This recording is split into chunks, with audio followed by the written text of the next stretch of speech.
সচিবের কাছে এই খিলক্ষেত সহ ঢাকা 18 সহ ঢাকা মহানগর উত্তরের সমস্ত থানায় শুধু আপনারা 2 জন প্রতিটা থানা থেকে সিনিয়র নেতৃত্ব নিয়ে আলাদা করে কথা শোনেন, সম্পর্ক সঠিকভাবে চলছে কিনা, কোনো অন্যায় হচ্ছে কিনা, কোনো চাঁদাবাজি হচ্ছে কিনা, কোনো বিশৃঙ্খলা হচ্ছে কিনা, কারা কারা আওয়ামী লীগকে প্রোটেকশন দিচ্ছে, সব কিছু আপনাদের মাথায় চলে আসবে।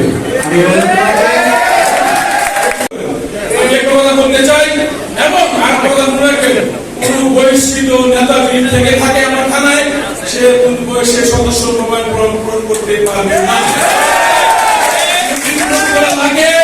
সেই ক্ষেত্রে মাননীয় আহ্বায়ক সাহেব সদস্য সচিব আছে, এদের সাথে আলোচনা করে প্রয়োজনীয় পদক্ষেপ নেবেন, এছাড়া কোন পদক্ষেপ নিতে পারবেন না।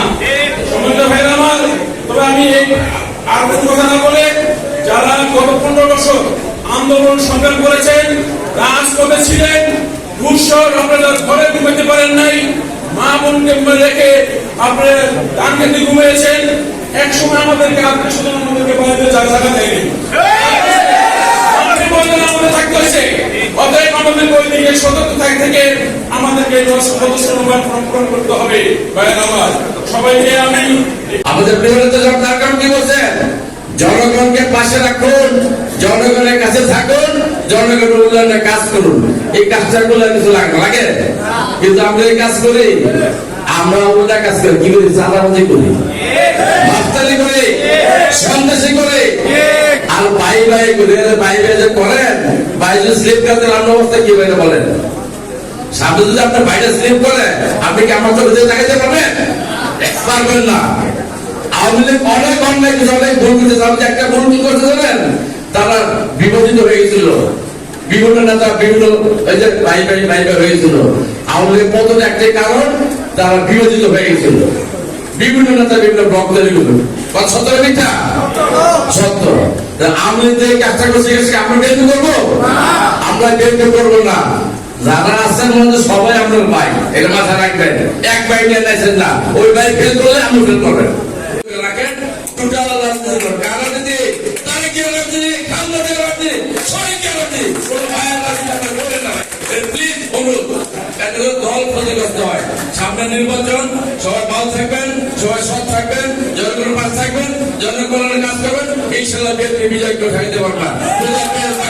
100% কেউ সেটাও বলবো না, আমাদের দু একজন কর্মীরা একটু ভুল করতে পারে, তাদের মাধ্যমে অনেক আমলিকেরা অনুপ্রবেশ করার চেষ্টা করতেছে। আপনারা সতর্ক থাকবেন যেন কোনো অবস্থায় কোনো আমলিকের নেতা কর্মীরা বিএনপিতে অনুপ্রবেশ করতে না পারে। তারা ত্যাগী কর্মী ছিল এবং আমরা ভালো লোক আনতে চাই, যদি সে নতুন লোক হয় সমস্যা নাই। আমাদের গর্তে লুকায় ছিল, বিদেশে বেড়াইতে গেছিল, অনেকে আবার কক্সবাজারও নাকি গিয়ে বসে ছিল। আবার অনেকে বলছে ভাই আমার তো পেটে ব্যথা, এই জন্য আমি আজকে কর্মসূচিতে আসতে পারি না। আমরা কিন্তু সবই জানি, সেই লোকগুলো এখন অনেকেই আপনাদের অনেকের হাত ধরে এবং আমাদের মঞ্চে বসা অনেকের হাত ধরে তারা নতুন ভাবে আসার চেষ্টা করে। প্রিয়ভাবে বলে নেই, আমরা গত 17 বছর আপনারা যেভাবে কষ্ট করেছেন, এই কষ্ট কখনোই বৃথা যাবে না। কারণ যারা এখন নতুন ভাবে আসার চেষ্টা করছে তাদেরকে আমরা ওয়েলকাম জানাই, সাধুবাদ জানাই, যে আপনারা গর্ত থেকে বের হয়ে সামনে আসছে, এই জন্য আপনাদেরকে সাধুবাদ জানাই। কিন্তু এই কাতারে বসার যোগ্যতার জন্য আরো 17 বছর ওয়েট করতে হবে আপনারা।